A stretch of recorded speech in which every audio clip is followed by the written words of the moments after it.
મહાદેવર Kapil Pandya service smile NGO માંથી આજે ફરી પાછા આપણે એવા મળીની મુલાકાતે આવ્યા છીએ જેમની ઉંમર છે એ 100 વર્ષની આસપાસ છે. સુમીબેન એમનું નામ છે. એમના હસબન્ડ છે એ એક્સપાયર થઈ ગયા ને 22 વર્ષ જેટલો સમય વીતી ગયો છે.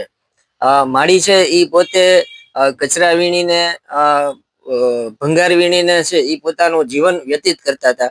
પણ 3 વર્ષથી છે એ માળીનો એક્સિડન્ટ થયો ને એના પગ છે હવે કામ નથી કરતા. પોતે એકલા જ છે, નિસંતાન છે, એમનું કરવાવાળું પણ કોઈ નથી. જય શ્રી કૃષ્ણ માળી. તમારું નામ શું છે? સોમીબેન. અટક ચાવડા. ચાવડા. બરોબર. કેટલા વર્ષ થયા માળી? મારે 100 વર્ષ થવા આવ્યા. 100 વર્ષ થવા આવ્યા. વાહ ભાઈ વાહ. અહીંયા તમારા ઘરમાં કોણ કોણ છે માળી? એકલા? તો તમારા ઘરવાળા ગુજરી ગયા કેટલો ટાઈમ થયો? 20-22 વર્ષ. બરોબર. વીણવા જાતી કાગળ પત્ર. તમે ઓલા ભંગાર ને વીણવા જતા કાગળ ને એવું? 3 વર્ષ પડી ગયા હતા. એક્સિડન્ટ થયો. બરોબર. તો પછી અત્યારે તમને રસોઈ ને એવું કોણ કરી દે?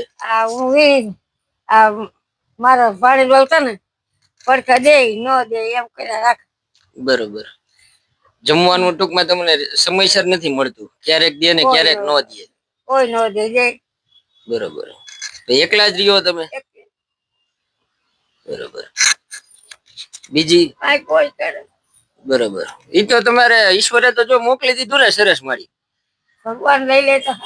ના ના, આપણે રોવાનું નહીં અને આપણે ઈશ્વર ઉપર ભરોસો રાખવાનો. આ જો સરસ ઈશ્વરે મોકલી દીધું ને, નીરુબેને અમને કીધું અને સરસ જો આવી ગયું માળી. અમે તમારા દીકરા જ છીએ ને? હે? હા કે ના? છીન તમારા દીકરા. તો પછી બીજું તમારે શું જોઈએ છે? હે? ના ના, એમ થોડું જવાનું. અમે બેઠા તમારે થોડું જવાનું હોય માળી જી. તમારા દીકરા બેઠા જ છીએ અમે. તો પછી આટલા વરે કઈ અવર માણસ 20 વર્ષ 25 વર્ષ આવ્યા જાય. આપણા ઈશ્વરે તમને જીવાડ્યા તો કઈક કારણ હોય ને માળી. આગળ ખોરાક હતો તો ટકી રહ્યા બધા. હા. નકર કાઈ નો ટકા બધા કાઈ. અને હાથાથી આવ્યા છે, ખોટું નથી બોલી. બસ તમે ગમનિયા જાવ ને ટૂંકમાં સત્યના માર્ગે આયેલા છો ને? હજી સત્ય ને. બરોબર બરોબર. આ બધા છે ને મને ભારે ભાગી જાય જ્ઞાન હોય ઈ કાઈ કોઈ તો હું કહી દઉં કામ નું નામ. બરોબર. તમારા ઘરવાળા શું કામ કરતા? યા કોલસાન કોન્ટ્રાક્ટર તો કહું છું. બરોબર. બસ મરી ગયા. બરોબર. બીજું તમારે અનાજ કરિયાણા સિવાય શું જોઈ માળી? કાઈ નથી જોયું. હે? આટલું તો માંડે ખૂટે. ઈ તો ઈશ્વરે મોકલી દીધું સરસ. તો આજના આ અનાજ કરિયાણાના ડોનર મિસિસ ચારુબેન નિલેશભાઈ ભજવાણી પરિવારનો સર્વિસ સ્માઇલ એનજીઓ પરિવાર હૃદયપૂર્વક આભાર માને છે.